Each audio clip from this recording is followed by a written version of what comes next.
Alrighty, how is it going, ladies and gents? I haven't brought you one of these in a while. This is a Wi-Fi battle against my boy Seth from quite a while back. This was probably before the tiers were properly defined, and so you can probably call it an OU battle, but kind of a mixed tier thing. We've both got, you know, fairly non-standard teams, so first turn I'm going to lead with my Barbaracle. Not entirely sure why. I think Mandibuzz would have been a better lead, but what are you going to do? Going to switch out. I don't want to take a Volt Switch, and there's no point trying to set up on this thing in particular, so going to go to my Rotom because I can take anything. Then either go for Overheat or Volt Switch on my own. Given that this thing's Choice Scarfed, I'm really not worried about anything on this team, except if this is going to be the X form, which it is apparently. Saw the thing come in and thought, well, that was a weird switch, and I forgot that people actually use Mega Charizard X, so that is a bit of a problem for my team. Gotta switch out, go into my physically defensive wall, which is Mandibuzz in this case. I am very, very glad that I chose this as the physical wall and Bastiodon as a special wall. You can easily alternate them around. They can both do both roles pretty well. But this is a Rocky Helmet Overcoat, standard Mandibuzz. Defog, Roost, Foul Play, and Taunt. Could have Toxic, but I'm not a big fan, so that is going to be a dead Charizard. I can take a +1 Tough Claws, Stab, Flare Blitz from a Mega Charizard X. That is the power of Mandibuzz, my friends. Ridiculous Pokemon. And this is actually one of my favourite cores to run. Mandibuzz, Bastiodon cover each other's weaknesses pretty well, and you get the Stealth Rock, Defog, all that lovely stuff. So I go to my Rotom here to take what I thought would be a Focus Blast, because Bastiodon would actually take on any hit from a Selgor, but I do know that it does get Focus Blast, so that was something to watch out for. And from the damage on my Rotom, that looks to be Specs damage, so I've got to bear that in mind for later. Overheat, expecting Diggersby or him to stay in, doesn't really matter which. Gonna do some good damage, but now I have to go to my Mandibuzz once again, as he pulls a switch at the same time into Crawdon. But that's equally fine. Mandibuzz doesn't give two shits what Crawdon wants to do. I can probably outspeed, even if it is speed invested, so Pyrotoz comes in, going to go for the Taunt because I do not want hazards on my side of the field. Taunt that thing. Now obviously the Volt Switch is going to come, so I figure I may as well Roost not to take super effective damage. Then see what happens from there. Because Mandibuzz doesn't really care about anything on his team except maybe Sableye because it can burn me. And I guess a Selgor if it's like a Specs Bug Buzz or something. But Diggersby comes in, that is absolutely fine by me. I know I can take any hit if it is Choice Banded even. Wild Charge does a pretty good amount. I mean, that's a solid 60-70% to a Mandibuzz, so should have gone for the Roost, but end up going for the Foul Play. That does mean I have to switch out or sack Mandibuzz here, and once again, Focus Blast was a thing in the back of my head, so not going to put Bastiodon at risk. I do need that thing for later. But now I can go to Rotom because that is a free switch in. He's not going to outspeed me. And in that case, I'm pretty free going for the Volt Switch. That was a weird switch in with Crawdon. I don't really know what I was expecting there in particular.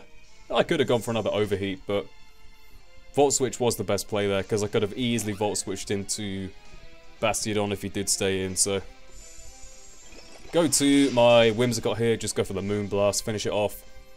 I invest max speed in these things, even with Prankster, because it comes in handy, you know? Offensive Whimsicott is the way to go. Now a Selgor comes back in.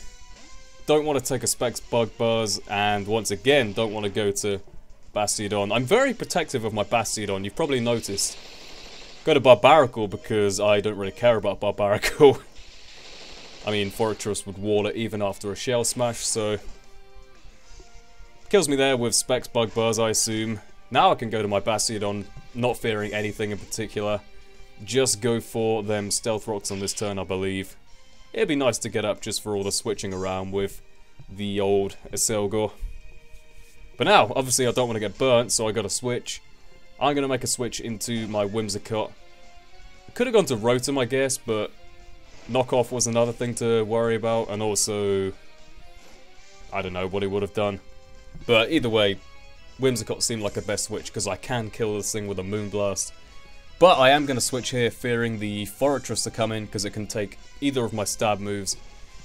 So, make a good play there. I can actually do some huge damage to whatever I feel like with the Overheat. Nothing is going to stop me!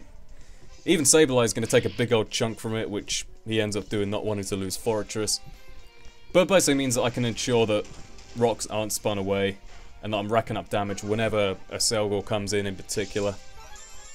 So that's good damage, but everyone knows that Sableye loves to go for the recover, so I guess I have to switch now. Go to Whimsicott once again. And looking back, actually he could have played this so that I would have never been able to kill the core of like Fortress and Sableye, thinking about it. Because he goes for foul play on the switch, that's fair enough, you can't burn the Rotom, so...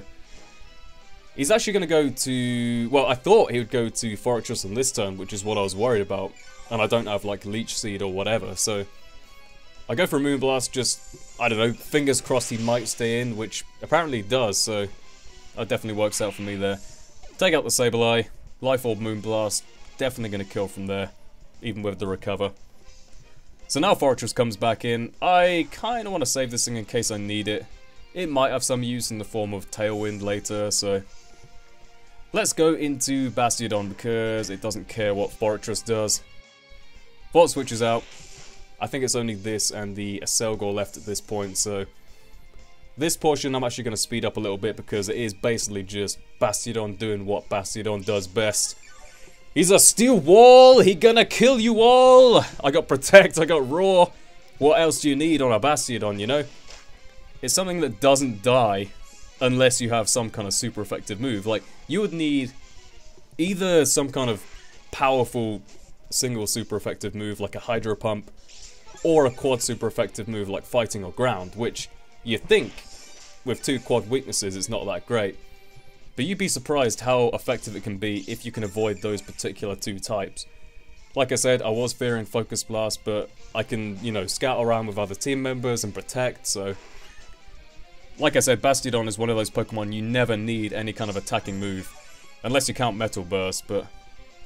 Now this thing comes back in, just going to go for the Roar on this turn, expecting the direct switch into Fortress. It doesn't. Who cares? Either way, that thing is dead on entry, unless it gets off a Rapid Spin at some point. Citrus Berry there, bit weird, but I guess he didn't have enough lefties, so that's fair enough. But now I'm going to pull a switch into my Rotom. If he does want to spin, that is basically a guaranteed kill for me. Well, I guess he has to if he wants to save the Aselgor, so... Go for the Overheat, that's going to kill Fortress, no problem. Did need to keep a fire move around for that thing, otherwise it would have been trouble. And now basically, if I can take out the Aselgor from where it's at, which is not a sizable amount of HP, that's GG. Because basically Scarf Rotom is going to outspeed, you know, even the quickest of things in this tier, Aselgor being one of them, so... Nothing really you can do there. And I did have Metal Burst on Bastiodon if it came down to it, so... That is a GG, my friend. Sorry about the lack of Wi-Fi battles recently, it's just that, one, I enjoy doing sort of live Showdown better, and it's more productive in terms of making videos and getting them out to you guys. But like I said, I'm going to keep a mixture going, just may not be that regular. Oh, and I do have a capture card coming soon to replace my broken HD PVR, so... There is a possibility of some COD videos maybe. Not too keen on a latest COD, but... My plan is basically, if I'm playing something on PS3, whatever it may be, I'll probably put up like random cool moments that I enjoy, like, you know, I remember uploading ages ago some particular quests in Fallout 3. It'll be that sort of thing, just sort of short snippets of gameplay, not necessarily sort of a series kind of thing, but regardless, hope you enjoyed the video, and with that being said, I will see you all next time. Goodbye.